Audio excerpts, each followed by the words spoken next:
Good afternoon, my friends. Now with a wonderful day in the Philippines. Hey, in every video, I get hundreds and hundreds of questions, and I get inspired to cover a topic. And today I'm covering on coming to the Philippines, how to get here, how to be safe, and how to get started on your vacation, your slow travel, or you're moving to the Philippines. I'm trying to cover all those bases, as well as checking your mindset, making sure your reasons for coming here, those types of things. Anyway, check it out. Oh, by the way, that's okra, eggplant. My lawn is coming in, and over there is eggplant, and in the back I have chilies, and you can see my lawn is also coming in. So anyway, check out the video. Footage on this video is when I was leaving Dumaguete for Cebu. I was going to take the ferry, which stopped off in Siquijor, Bohol, and then Cebu, where I caught the airplane to Manila. Anyway, deciding to move to the Philippines is a pretty big decision, especially if you've never been here before. Coming for the right reasons can be a very positive, life-changing experience. Coming for the wrong reasons can be like jumping from the frying pan into the fire. Coming to conquer or satisfy your vices could be your biggest mistake, and the main reason many fail to find happiness here in the Philippines. Because wherever you go, there you are. Before you come, I suggest you take a little time thinking that through, like what you hope to gain from the experience. My main reason for coming was the low cost of living and the financial freedom that comes with that.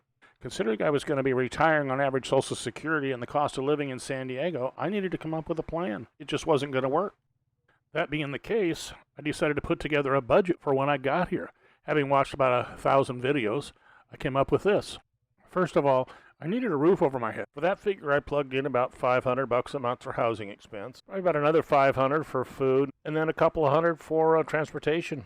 So in my planning, that left me with about a $600 cushion. Certainly realistic and doable. So living in the province at that point had never even occurred to me. And having a budget of $600 a month never occurred to me either. I did evolve into that budget, and I do believe anybody can. That's why I made the video.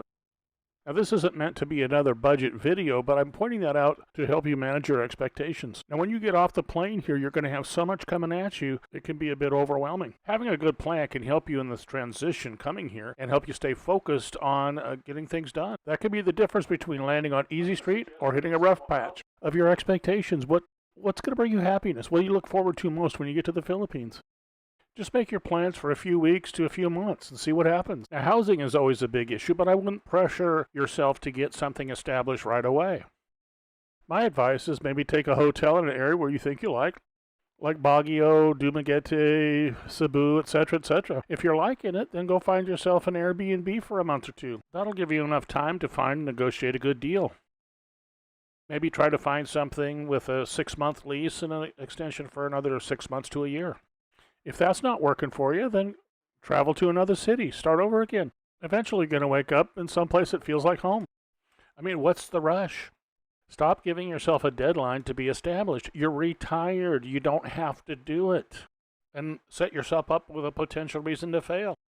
Now, maybe for the first time in your life, procrastination can be your friend. It's not a race. Just dream it and do it. Do you really want to get yourself locked into an area that you don't really know? Imagine you're going to the United States. Where do you want to land? What do you know about the United States? Nothing. You haven't been there. So you get to the United States, not having been there. You decide, I'm going to move into Oakland, California. Or south side of Chicago sounds like winning. This is just an example. In the Philippines, there's 2,000 islands, like there's 50 states in America. And each one of them has its own personality, that type of thing. So I suggest just go along until you find what feels like home to you. I feel like a parent saying, don't marry your first crush. But you're going to see a lot of cool houses that are going to be very enticing. Now, what I really recommend, if you can, is to do a slow roll through the Philippines. Pick a place, go there, stay for a while, get to know a little bit, develop a little bit of a routine there. Go for walks in the morning, your favorite place to get coffee.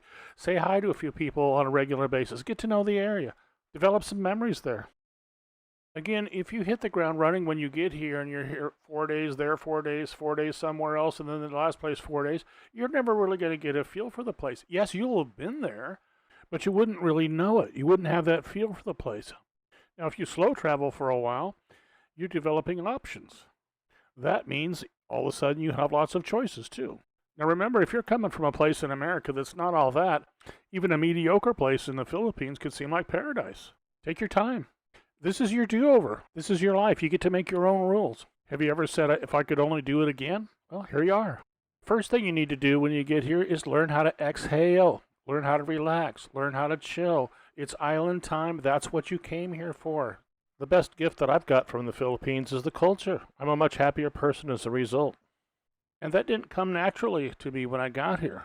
And that, my friends, is one of the benefits of the culture, the unexpected consequences of coming here.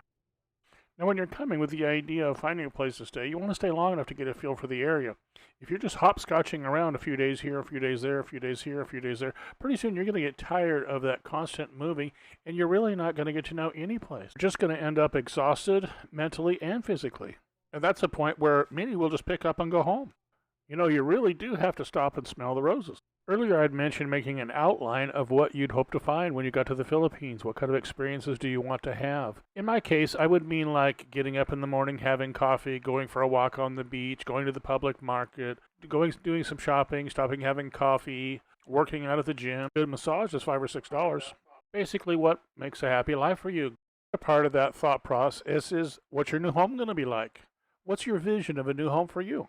For me, it's having a nice little apartment, a comfortable bed, nice TV, good internet, and plenty of food to eat. For some of us, that's a pretty good start. When you first get off the plane in Manila, you're going to be going through customs, standing in line. You're probably tired, been flying for 20 hours at minimum, probably closer to 30. Now, if you've been flying that long, you're probably pretty hungry. I recommend personally to stop and get a little something to eat, sit down, chill for a minute, and get prepared to exit the airport. Even if it's just a candy bar to take the edge off. Now, this is probably going to be about the roughest hour, hour and a half getting out of the airport and that type of thing. Mostly because you've been awake for 40 hours and probably traveling for 30. So your patience is just going to be wearing thin. And then you get your baggage, you start walking out looking for the exit in thousands of people all over the place. And then all of a sudden you start running into these people that want to take you to a taxi or have their hand out for money. It's like you're running the gauntlet. Everybody keeps saying, "Where are you going? Where are you going?" The first word you need to learn when you come to the Philippines is no. If you can say no, you should do fine. Now, just remember these people are trying to make a living. But as far as scam artists and those kind of things go, when you're in the airport, you're dealing with the best of the best. So don't get angry. Just say no. Personally, what I try to do is I always try to fly into Angeles City, which is about an hour and a half north of Manila. If you go to Angeles City, it's probably going to take you about 25 minutes to get through customs instead of a couple of hours, and you won't have all those people hustling you. Manila is one of the most densely populated cities in the world. I just wouldn't recommend somebody go there fresh off the boat. If you do fly into Manila, they have a point-to-point bus that will take you to Angeles City and let you off at SM Clark. From there, I personally always go to the Drake Hotel, which also has Far East Pappy restaurant in it, which is probably the best American food I've had in the Philippines. Oh, and for the record, I've never even gotten a free cup of coffee there.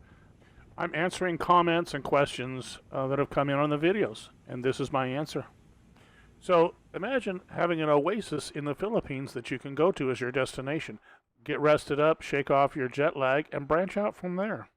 In the meantime, you're in a safe environment with awesome food. Eric and Mercy have a little YouTube channel called Far East Pappy, which is their restaurant in the Drake Hotel. If you're interested, just check it out. How often do you get to check out the owner, the hotel, and the restaurant before you even go there? Unless you're a seasoned international traveler, one of the biggest stressors is knowing where you're going to be, what's around the next corner, and that type of thing, which is the reason that I brought up this hotel and restaurant. I think knowing and being able to visualize it before you get here could be the difference between somebody coming and not coming. Anyway, in this video, I've tried to cover some topics of conversations and questions that I've gotten in the various videos.